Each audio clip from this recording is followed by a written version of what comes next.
Hey everyone, I'm at the Emerging Leaders Conference in Denver, Colorado for Real Trends right now, so I'm sorry that I can't be with you, but I'm really hoping that we can continue some of the success and momentum that we pulled from last week's session talking about Gary Keller's The One Thing. So last week we spoke about what? Everything matters unequally, right? So we talked about things that were on our could-do list and things that were on our should-do list. And we talked about prioritizing, of course, the things that were on our should-do list and pushing those to the top of the priority chart.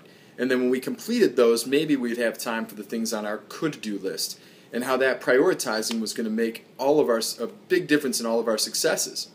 Now, I know I did that personally this week for the first time in a long time, and I had fantastic success. Just in the past 5 business days, I booked appointments with 4 new developers that I am not currently working with for the week that I get back from Colorado to list their developments. And I am really excited for growing my business and yours with that. So I hope that you had similar successes, and if not, I want you to spend another week prioritizing that and setting it. Write things down on your to-do list and make sure that you have your should-do list and your could-do list, pushing the should-dos to the top. Now, the thing that we're going to add to that today is to talk about multitasking, which some of you are doing right now. If I had to guess, several of you right now are either sending text messages, looking at your phones, checking Facebook, maybe not even in the room, while you're also supposedly listening to me talk right now on this video, which is okay because in all of your job descriptions I think I told you that multitasking was important. I don't want you to feel bad about that, but I do want us to pay attention to it.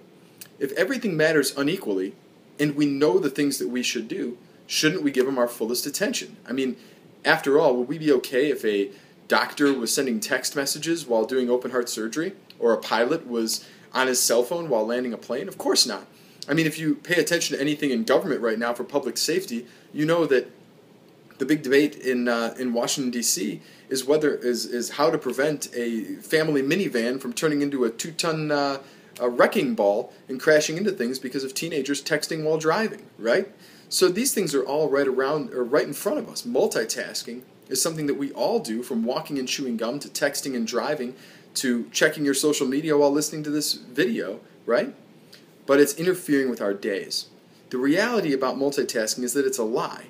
We cannot commit ourselves 100% to both paying attention to this video and checking our social media.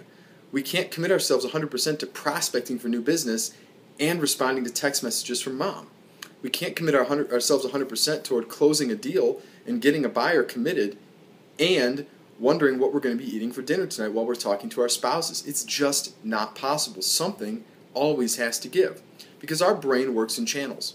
We'll snap back and forth quickly between 2 channels. For instance, I can, play with my son while also watching the Browns game, but I can't be focusing and looking down at him while also paying attention to what just happened on the Browns game. Now, my brain is trained to go back and forth between child game, so quickly and so seamlessly that I might not even recognize that it's happening. But the reality is that's the way that oftentimes, people miss very important things, or children get hurt, God forbid, right?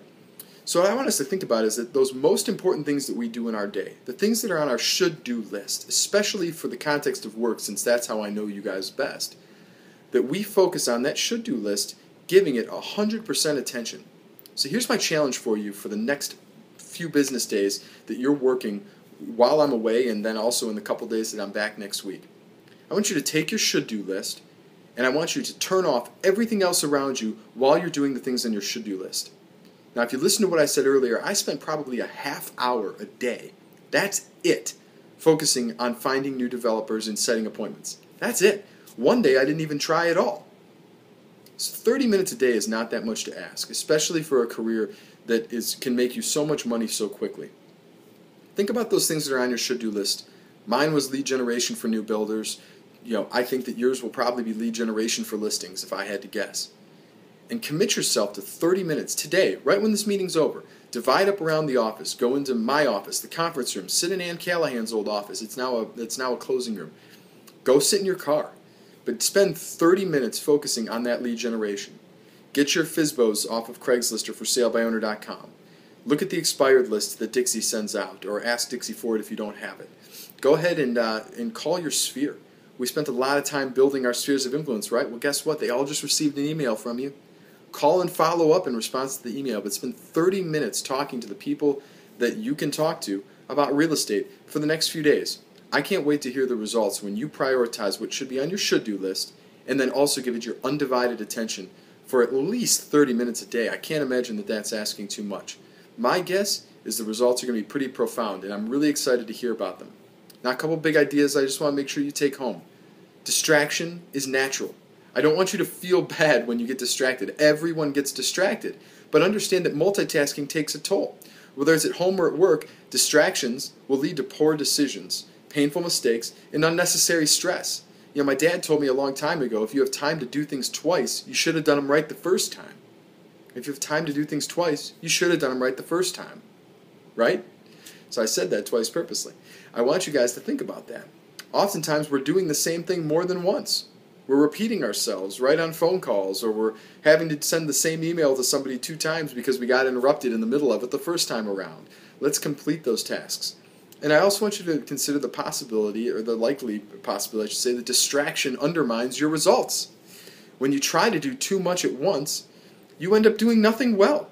Figure out what matters most in the moment and give it your undivided attention.